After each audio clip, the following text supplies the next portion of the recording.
வணக்கம். இன்றைய நாளில் நடந்த முக்கிய நிகழ்வுகளை விரைவாகவும் சுருக்கமாகவும் மின்னல் செய்திகளில் பார்க்கலாம்.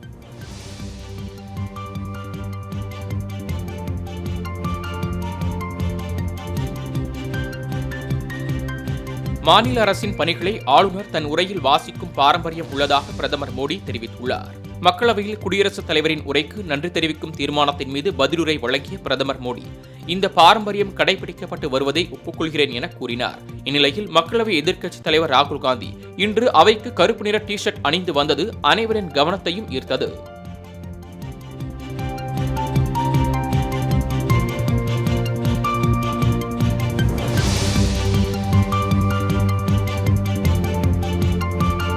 இந்தியாவில் 25 கோடி ஏழைகளை வறுமையிலிருந்து மீட்டுள்ளதாக பிரதமர் நரேந்திர மோடி பெருமிதம் தெரிவித்துள்ளார்.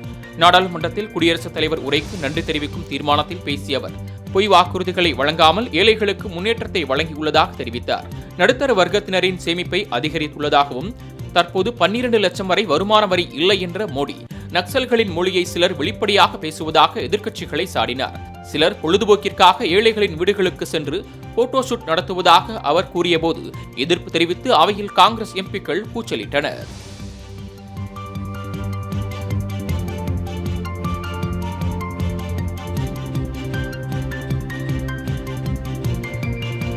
தலைநகரின் அரியணை யாருக்கு என்பதை முடிவு செய்யும் டெல்லி சட்டமன்ற தேர்தலுக்கான வாக்குப்பதிவு நாளை நடைபெறுகிறது.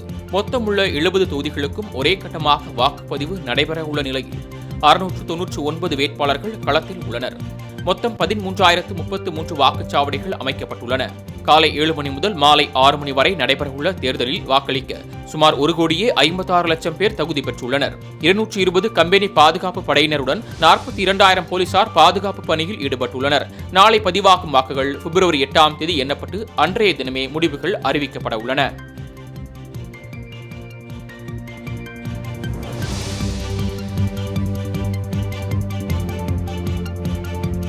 தலைநகரின் அரியணை யாருக்கு என்பதை முடிவு செய்யும் டெல்லி சட்டமன்ற தேர்தலுக்கான வாக்குப்பதிவு நாளை நடைபெறுகிறது.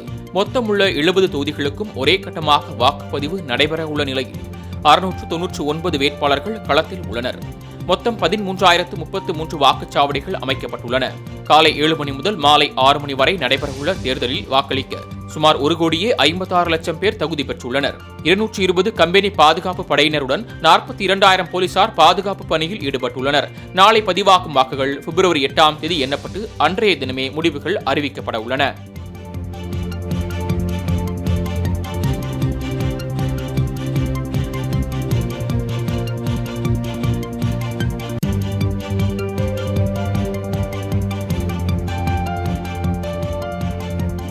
வெப்ப அலையால் உயிரிழந்தவர்களின் குடும்பத்திற்கு 4 லட்சம் ரூபாய் நிவாரணம் வழங்கப்படும் என முதலமைச்சர் மு.க. ஸ்டாலின் தெரிவித்துள்ளார். சென்னை நந்தம்பாக்கத்தில் தமிழ்நாடு காலநிலை உச்சி மாநாடு 3.0 தொடக்க விழா நடைபெற்றது. சுற்றுச்சூழல் காலநிலை மாற்றத்துறை சார்பில் 2 நாட்கள் நடைபெறும் மாநாட்டில் கலந்து கொண்டு பேசிய முதலமைச்சர் மு.க. ஸ்டாலின் வயநாடு நிலச்சரிவு, திருவண்ணாமலை நிலச்சரிவு உள்ளிட்ட இடர்பாடுகளுக்கு காலநிலை மாற்றமே காரணம் என தெரிவித்தார். மேலும் தமிழ்நாட்டின் அனைத்து பள்ளிகளிலும் சூழல் மன்றங்கள் ஏற்படுத்தப்படும் என்றும் காலநிலை கல்விக்கென கொள்கை விரைவில் அறிவிக்கப்பட இருப்பதாகவும் அவர் கூறினார்.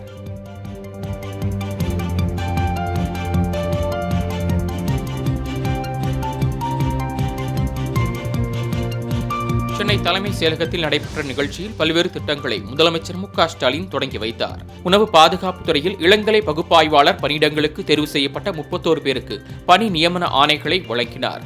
இதனைத் தொடர்ந்து தமிழ் இணையவழி கல்விக் கழகத்தின் சார்பில் உருவாக்கப்பட்டுள்ள கலைஞர் கருவூலம் சிறப்பு இணைய பக்கத்தை காணொலி காட்சி மூலம் தொடங்கி வைத்ததுடன் சங்கத்தமிழ் நாள்காட்டியினையும் அவர் வெளியிட்டார்.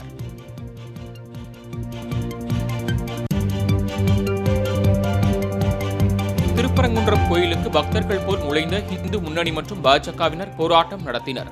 தமிழக அரசு இந்துக்களுக்கு எதிராக செயல்படுவதாக குற்றம் சாட்டி முழக்கமிடப்பட்டது. தொடர்ந்து போலீசாரின் தடையை மீறி இந்து அமைப்பினர் மலைக்கு செல்ல முயன்றனர். அப்போது இருதரப்புக்கும் இடையே தள்ளுமுள்ளு ஏற்பட்டதை அடுத்து அனைவரும் கைது செய்யப்பட்டு பின்னர் விடுவிக்கப்பட்டனர்.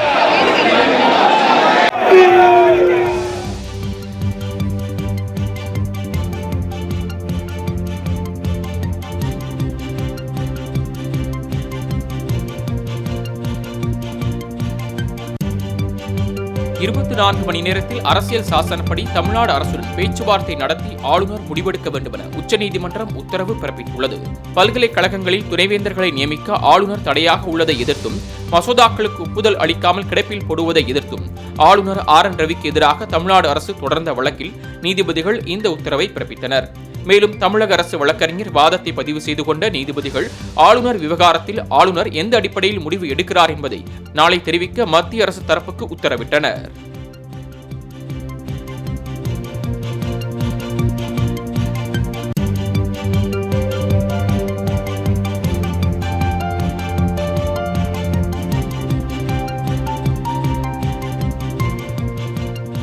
அண்ணா பல்கலைக்கழக மாணவி வழக்கில் சிறையில் உள்ள ஞானசேகரனிடம் குரல் மாதிரி பரிசோதனை நடத்த அனுமதி அளிக்கப்பட்டுள்ளது.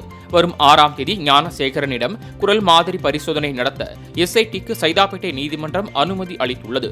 ஞானசேகரன் சில நபர்களிடம் நடத்திய உரையாடலை உறுதிப்படுத்த குரல் மாதிரி பரிசோதனை செய்ய SIT முடிவு செய்துள்ளது குறிப்பிடத்தக்கது.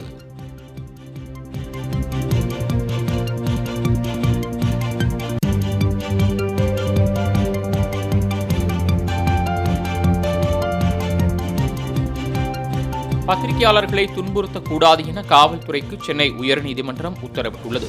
சென்னை அண்ணா பல்கலைக்கழக மாணவி வன்கொடுமை விவகாரத்தில் அவர் அளித்த புகாரின் முதல் தகவல் அறிக்கை வெளியாகி பெரும் சர்ச்சையை ஏற்படுத்தியது. இதில் பத்திரிகையாளர்களின் செல்போன்களை போலீசார் பறித்து வைத்துக் கொண்டு விசாரணை என்ற பெயரில் அவர்களை துன்புறுத்தி வந்தனர். இதுகுறித்த வழக்கை விசாரித்த சென்னை உயர்நீதிமன்றம் பத்திரிகையாளர்களின் செல்போன்களை ஒப்படைக்க வேண்டும் என்றும் அவர்களை துன்புறுத்தக்கூடாது என்றும் உத்தரவிட்டுள்ளது. மேலும் போலீசாரின் விசாரணைக்கு பத்திரிகையாளர்கள் ஒத்துழைக்க வேண்டும் என்றும் உயர்நீதிமன்றம் அறிவுறுத்தியுள்ளது.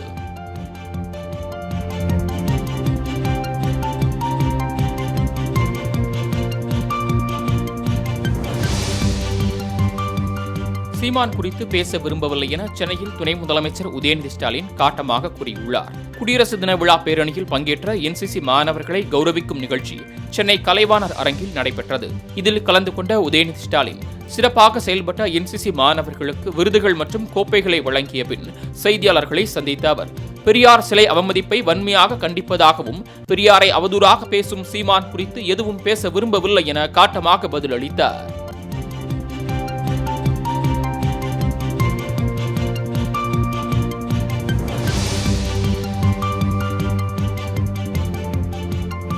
சங்கராபுரம் அருகே கிராம நிர்வாக அலுவலர் மீது கிராம உதவியாளர் சாணியை வீசி தாக்கிய சம்பவம் பரபரப்பை ஏற்படுத்தியுள்ளது.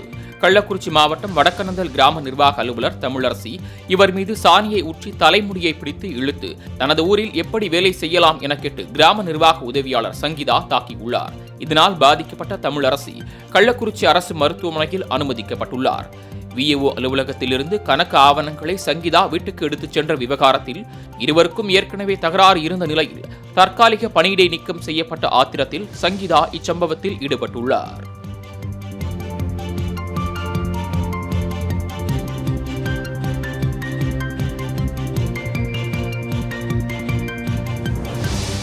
அவதூறு செய்தி வெளியிட்டதற்காக ஜூனியர் விகடன் வார இதழ் முன்னாள் மத்திய அமைச்சர் TR பாலுவுக்கு 25 லட்சம் ரூபாய் இழப்பீடு வழங்க வேண்டும் என சென்னை உயர்நீதிமன்றம் உத்தரவிட்டுள்ளது.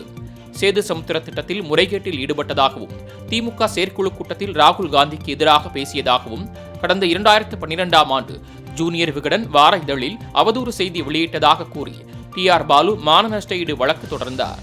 இந்த வழக்கை விசாரித்த நீதிபதி நக்கீரன் TR பாலுவுக்கு நஷ்ட ஈடாக 25 லட்சம் ரூபாய் வழங்க ஜூனியர் விகடன் இதழுக்கு உத்தரவிட்டு வழக்கை முடித்து வைத்தார்.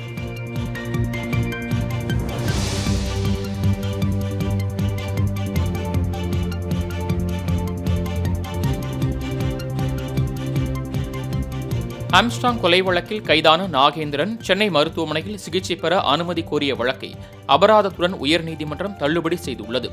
பகுஜன் சமாஜ் கட்சி தலைவர் ஆம்ஸ்ட்ராங் கொலை வழக்கில் முதல் எதிரியாக கைதான நாகேந்திரனுக்கு கல்லீரல் மாற்று அறுவை சிகிச்சை செய்துள்ளதால் வேலூர் CMC மருத்துவமனையில் சிகிச்சை பெற்று வருகிறார். அவருக்கு உடல்நிலை மோசமாக இருப்பதால் சென்னையில் உள்ள தனியார் மருத்துவமனையில் சிகிச்சை பெற அனுமதி கோரி மனைவி மனு தாக்கல் செய்திருந்தார்.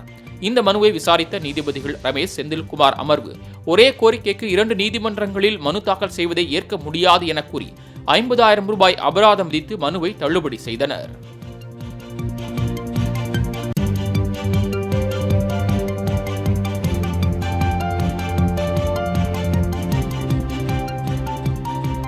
சீமான் பொது மேடையில் நாகரிகத்தை மீறி பேசுவதாக மார்க்சிஸ்ட் கம்யூனிஸ்ட் கட்சி மாநில செயலாளர் சண்முகம் விமர்சித்துள்ளார்.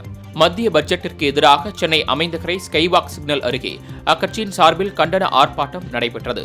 இதில் கலந்து கொண்ட பின்னர் செய்தியாளர்களை சந்தித்த அவர் இதனை தெரிவித்தார். மேலும் கார்ப்பரேட் முதலாளிகளுக்கு 16 லட்சம் கோடி வரை கடன் தள்ளுபடி செய்துள்ள மத்திய அரசு விவசாயிகளுக்கு ₹1 கடனை கூட தள்ளுபடி செய்யாமல் வஞ்சிக்கிறது என்றும் குற்றம் சாட்டினார்.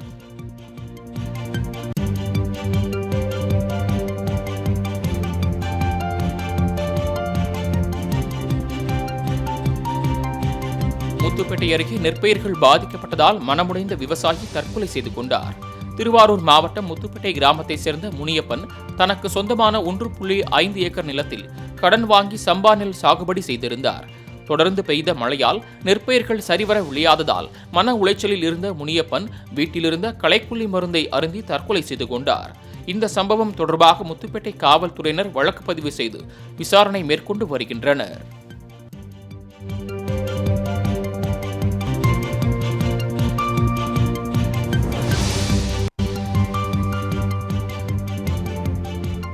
திண்டுக்கல்லில் ஆன்லைன் வர்த்தகத்தில் முதலீடு செய்யக்கூறி ஆசை வார்த்தை கூறி பெண்ணிடம் 15 லட்சம் ரூபாயை ஏமாற்றிய 2 இளைஞர்களை போலீசார் கைது செய்தனர். திண்டுக்கல் ஆரம் காலனியை சேர்ந்த பெண் ஒருவர் தனது செல்போனில் வந்த விளம்பரத்தை நம்பியதுடன் ஆன்லைன் வர்த்தகத்தில் முதலீடு செய்யும்படி ஆசை வார்த்தை கூறியதால் வங்கிக் கணக்குகளில் இருந்து 15,50,000 ரூபாய் பணத்தை அனுப்பியுள்ளார். பின்னர் அந்த எண்ணை தொடர்பு கொண்ட போது எடுக்காத நிலையில் தான் ஏமாற்றப்பட்டதை உணர்ந்து காவல் நிலையத்தில் புகார் அளித்தார். அதன் பேரில் சென்னையை சேர்ந்த ஜீவா, கேரளாவை சேர்ந்த சமீர் ஆகியோரை போலீசார் கைது செய்தனர்.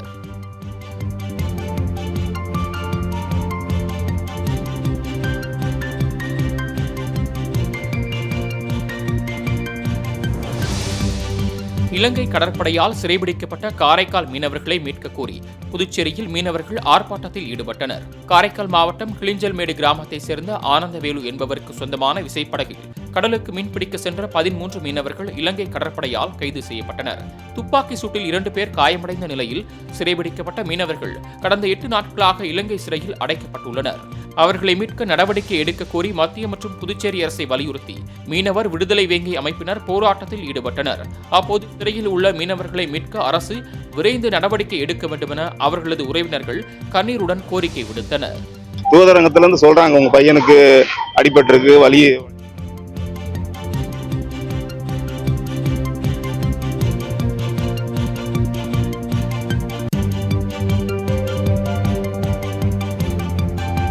இமயமலையில் கால் பதிக்க வேண்டும் என்பதே தனது லட்சியம் என மலையேற்ற வீரர் வெங்கட் சுப்பிரமணியன் தெரிவித்துள்ளார். தென் அமெரிக்க கண்டமான அகன்காகுவா மலையில் ஏறி சாதனை படைத்து தாயகம் திரும்பிய தூத்துக்குடியைச் சேர்ந்த வெங்கட் சுப்பிரமணியனுக்கு சென்னை விமான நிலையத்தில் உற்சாக வரவேற்பு அளிக்கப்பட்டது. பின்னர் செய்தியாளர்களை சந்தித்த அவர் தன் சாதனைக்கு வித்திட்டவர் தமிழக மலையேற்ற வீராங்கனை முத்தமிழ் செல்வி என்றும் தனக்கு உதவிய முதல்வருக்கும் துணை முதல்வருக்கும் நன்றி என்றும் கூறினார்.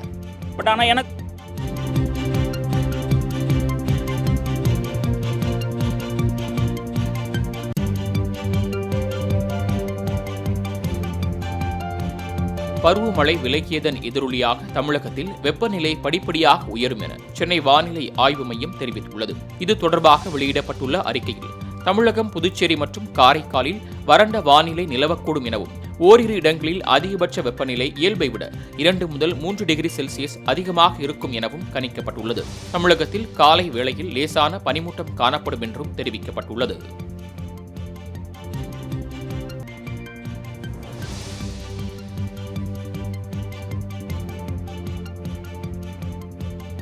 கோவை மாவட்டம் பேரூரில் அமைந்துள்ள பட்டீஸ்வரர் திருக்கோயிலின் குடமுழுக்கு விழாவினை முழுவதுமாக தமிழிலேயே நடத்துவது குறித்த அறிவிப்பினை வெளியிடாமல் காலம் தாழ்த்தி வரும் தமிழ்நாடு அரசின் செயல் வன்மையான கண்டனத்திற்குரியது என சீமான் தெரிவித்துள்ளார். தமிழின முன்னோர்களால் கட்டப்பட்ட ஆதித்தமிழ் பாட்டன் சிவன் கோயிலில் தமிழில் குடமுழுக்கு நடத்த மறுப்பது தமிழ் மொழியையும் இனத்தையும் அவமதிக்கும் கொடுஞ்செயலாகும் என சீமான் தனது எக்ஸ் பக்கத்தில் குறிப்பிட்டுள்ளார்.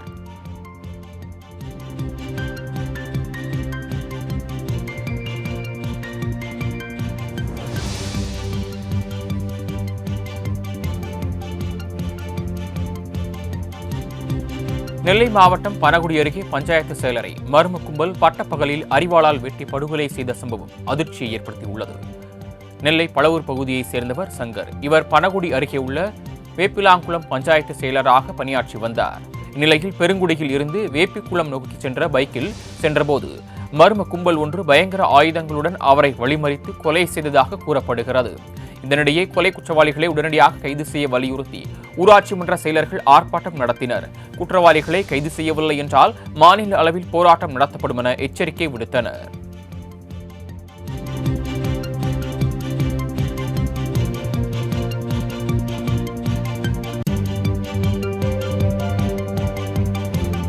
சென்னை மெரினா கடற்கரையில் வாகனங்களை நிறுத்த டோல்கேட் முறையில் கட்டணம் வசூலிக்க மாநகராட்சி திட்டமிட்டுள்ளது.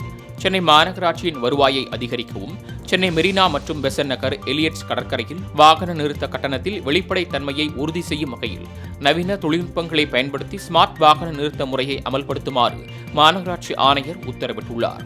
அதன்படி மெரினாவில் இருசக்கர வாகனங்களுக்கு 1 மணி நேரத்திற்கு 5 ரூபாயும் 4 சக்கர வாகனங்களுக்கு 20 ரூபாயும் கட்டணமாக வசூலிக்கப்படுகிறது. மேலும் ஃபாஸ்டேக் அடிப்படையில் பணம் பெறப்பட்டு வாகனங்கள் வெளியேறும் போது தடை ஏதும் இல்லாமல் சாலையின் இடதுபுறத்திலிருந்து மட்டுமே வாகனங்கள் நுழைய அனுமதிக்கப்படுகின்றன.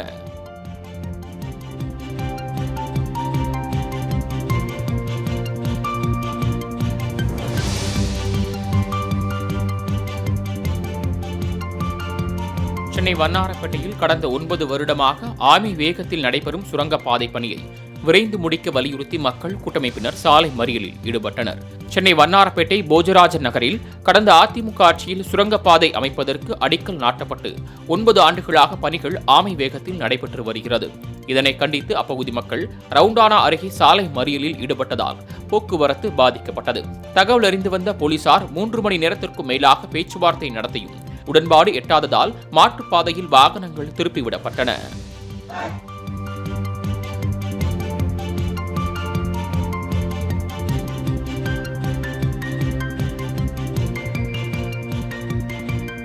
கடன் கொடுக்கல் வாங்கல் தொடர்பான வழக்கில் லஞ்சம் வாங்கிய காவல் உதவி ஆய்வாளருக்கு 5 ஆண்டு சிறை தண்டனை விதிக்கப்பட்டது. சென்னை வண்ணாரப்பேட்டையைச் சேர்ந்த துப்புரவு பணியாளர் பிரேம்குமார் என்பவர் செல்வம் என்பவரிடம் கடந்த 2007ஆம் ஆண்டு 10,000 ரூபாய் பணத்தை வட்டிக்கு வாங்கியுள்ளார். பணத்தை திருப்பிக் கொடுத்த நிலையில் கடன் பத்திரத்தை திரும்பப் பெற 1,500 ரூபாய் லஞ்சம் கேட்டு அங்குள்ள சிறப்பு உதவி ஆய்வாளர் ஜெயக்குமார் மிரட்டியுள்ளார். பிரேம்குமார் அளித்த புகாரில் லஞ்ச ஒழிப்பு போலீசார் அவரை கையும் களவுமாக பிடித்தனர். இது தொடர்பான வழக்கில் சிறப்பு நீதிமன்றத்தில் ஜெயக்குமாருக்கு 5 ஆண்டுகள் சிறை தண்டனையும் 1 லட்சம் ரூபாய் அபராதமும் விதிக்கப்பட்டது.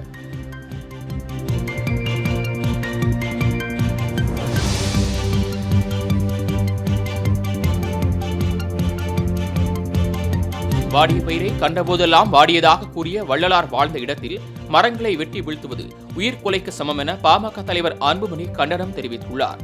வடலூர் வள்ளலார் சத்தியஞான சபை அருகே 20க்கும் மேற்பட்ட மரங்களை ராட்சச இயந்திரங்களை கொண்டு அறநிலையத்துறை அதிகாரிகள் அகற்றி வருவதை சுட்டிக்காட்டி வெளியிட்டுள்ள அறிக்கையில் மரங்களை வெட்டி படுகொலை செய்வதை உடனே நிறுத்த வேண்டும் என வலியுறுத்தியுள்ளார். மேலும் பக்தர்களுக்கு அடிப்படை வசதிகளை செய்ய மரம் வெட்டுவதாக கூறுவதை ஏற்க முடியாது எனவும் அன்புமணி கூறியுள்ளார்.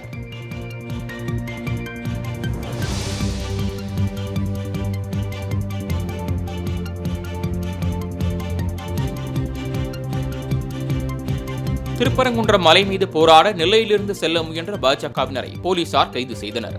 அவர்களை சந்தித்து ஆறுதல் தெரிவித்த பாஜக சட்டமன்ற குழு தலைவர் நயினார் நாகேந்திரன் 400 ஆண்டுகள் அடிமைப்பட்டிருந்த வெள்ளைக்காரன் காலத்தில் கூட இப்படி ஒரு நிலை நடந்தது கிடையாது என்றார். இந்து முன்னணி பாஜக தலைவர்களை வீட்டுச் சிறையில் வைத்ததற்கு அவர் கண்டனம் தெரிவித்தார்.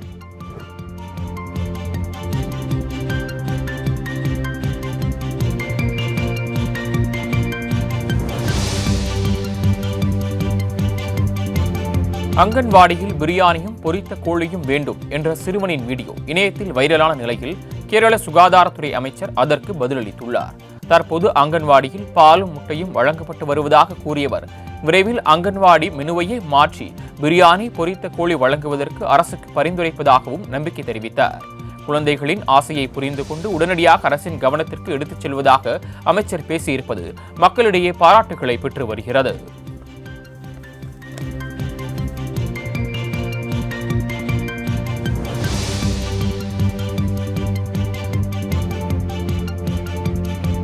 கேரளாவில் வரதட்சணை கொடுமையால் பெண் ஒருவர் தூக்கு போட்டு தற்கொலை செய்து கொண்ட சம்பவம் சோகத்தை ஏற்படுத்தியுள்ளது. கேரள மாநிலம் மலப்புரம் மாவட்டத்தில் உள்ள மஞ்சேரி பகுதியைச் சேர்ந்தவர் பிரவீன். இவர் கடந்த 2 வருடங்களுக்கு முன்பு விஷ்ணுஜா என்ற பெண்ணை பெற்றோர் சம்மதத்துடன் திருமணம் செய்து கொண்டார். திருமணமான நாளிலிருந்து விஷ்ணுஜாவை உறவுகளை செய்து வந்த பிரவீன் நாளடைவில் வரதட்சணை கேட்டு கொடுமைப்படுத்தி வந்ததாக கூறப்படுகிறது. இதனால் மனவேதனைக்கு உள்ளான விஷ்ணுஜா வீட்டில் யாரும் இல்லாத நேரம் பார்த்து தூக்கு போட்டு தற்கொலை செய்து கொண்டார். இதனைத் தொடர்ந்து கணவன் பிரவீனை கைது செய்த போலீசார் தொடர்ந்து விசாரணை மேற்கொண்டுள்ளனர்.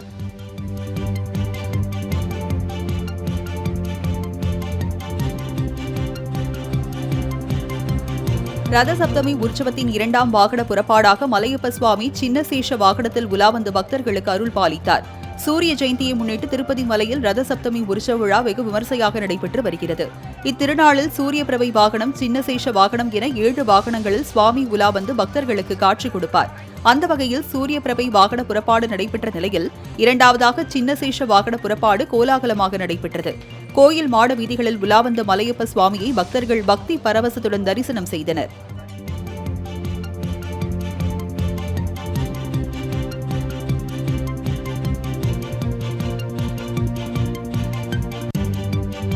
சென்னை ராமாபுரத்தில் சாலையில் கிடந்த AK-47 ரக துப்பாக்கியால் அப்பகுதியில் பரபரப்பு ஏற்பட்டது. சென்னை ராமாபுரம் அருகே சாலையில் AK-47 துப்பாக்கி மற்றும் 30 தோட்டாக்கள் கண்டெடுக்கப்பட்டுள்ளது. இதனை சிவராஜ் என்பவர் மீட்டு காவல் நிலையத்தில் ஒப்படைத்துள்ளார். இதனையடுத்து இச்சம்பவம் குறித்து போலீசார் வழக்கு பதிவு செய்து விசாரணை நடத்தினர்.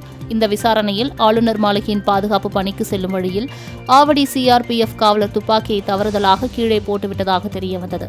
இதனையடுத்து அவரிடம் போலீசார் விசாரணை நடத்தி AK-47 துப்பாக்கியை ஒப்படைத்தனர்.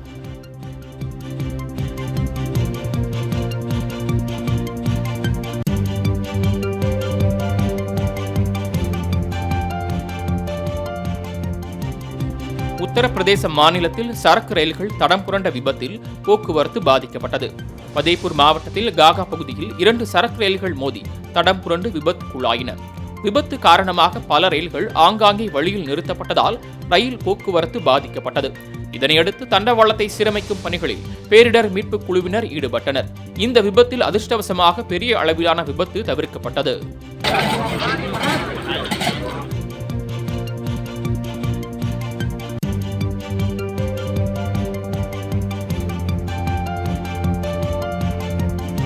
பசுக்களை கடத்துபவர்கள் சாலையில் வைத்து சுடப்படுவார்கள் என கர்நாடக அமைச்சர் வைத்யா கூறியது சர்ச்சையை கிளப்பியுள்ளது. கர்நாடக மாநிலம் உத்தரகன்னட மாவட்டத்தில் பசுக்களை திருடும் சம்பவம் அதிகரித்து வருகிறது. இது தொடர்பாக பேசிய அமைச்சர் வைத்யா, பசுக்கள் வளர்ப்பவர்களை பாதுகாக்க தாங்கள் பாடுபடுவோம் என்றும் பயப்பட தேவையில்லை என்றும் கூறினார். மேலும் இதுபோன்ற சம்பவங்கள் தொடர்ந்தால் மாடு திருடர்கள் சாலையில் வைத்து சுடப்படுவார்கள் என்றும் எச்சரிக்கை விடுத்தார்.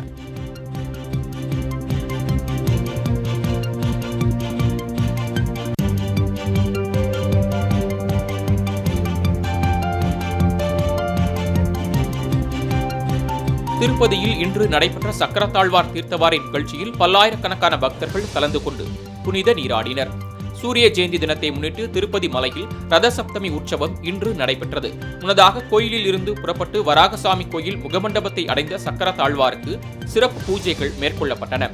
அதனைத் தொடர்ந்து சக்கரத்தாழ்வாரை கோயில் திருக்குளத்திற்கு எடுத்துச் சென்ற அர்ச்சகர்கள் 3 முறை தண்ணீரில் மூழ்க செய்து தீர்த்தவாரி நடத்தினர்.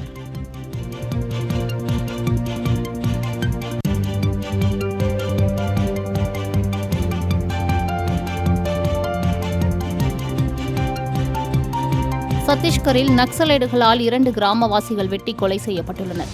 பிஜப்பூர் மாவட்டத்தில் நேற்றிரவு கரம்ராஜு மற்றும் மத்வி முன்னா ஆகிய 2 கிராமவாசிகளை அடையாளம் தெரியாத நக்சலைடுகள் கழுத்தை வெட்டி கொலை செய்துள்ளனர்.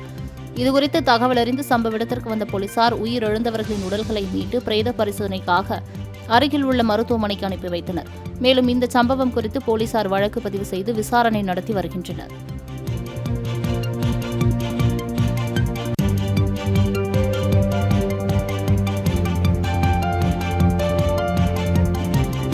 ராணிப்பேட்டை மாவட்டம் வாலாஜாபேட்டை அரசு ஆண்கள் மேல்நிலைப் பள்ளி 1867ஆம் ஆண்டு கட்டப்பட்ட நிலையில் பள்ளி கல்வித்துறையின் சார்பில் 100 ஆண்டு கடந்த பள்ளியின் ஆண்டு விழா நடைபெற்றது. இதில் கலந்து கொண்ட அமைச்சர் காந்தி, ஆசிரியர்கள் அனைவரும் சொந்த உணர்வோடு செயல்பட வேண்டும், அதுவே மாணவர்களின் முன்னேற்றத்திற்கு வழிவகுக்கும் என தெரிவித்தார். மேலும் தங்களுக்கு பிடித்த சப்ஜெக்டை தேர்வு செய்து முயற்சி செய்யுங்கள், சக்சஸ் கிடைக்கும் என மாணவர்களுக்கு அறிவுரை கூறினார்.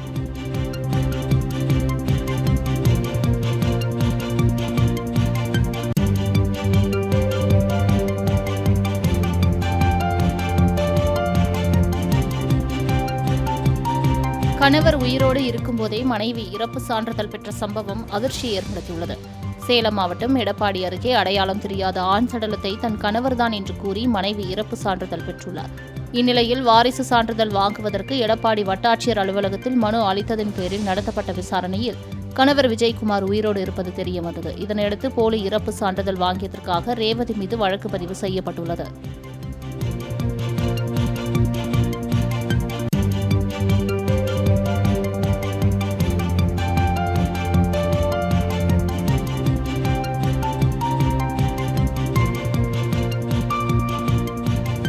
விசாரணை கைதிகளின் இரத்த சொந்த இறப்புக்கு விடுப்பு வழங்குவது போல காரியத்துக்கும் விடுப்பு வழங்குவது குறித்து சிறை நிர்வாகமே முடிவெடுக்க சென்னை உயர்நீதிமன்றம் அறிவுறுத்தியுள்ளது. சென்னையை சேர்ந்த மரியா சுமல்யா என்பவர் தாக்கல் செய்த மனுவை விசாரித்தபோது உயர்நீதிமன்றம் இந்த உத்தரவை பிறப்பித்துள்ளது. அவ்வாறு செய்யும் பட்சத்தில் இதுபோன்ற வழக்குகளை தவிர்க்கலாம் என நீதிபதிகள் தெரிவித்தனர்.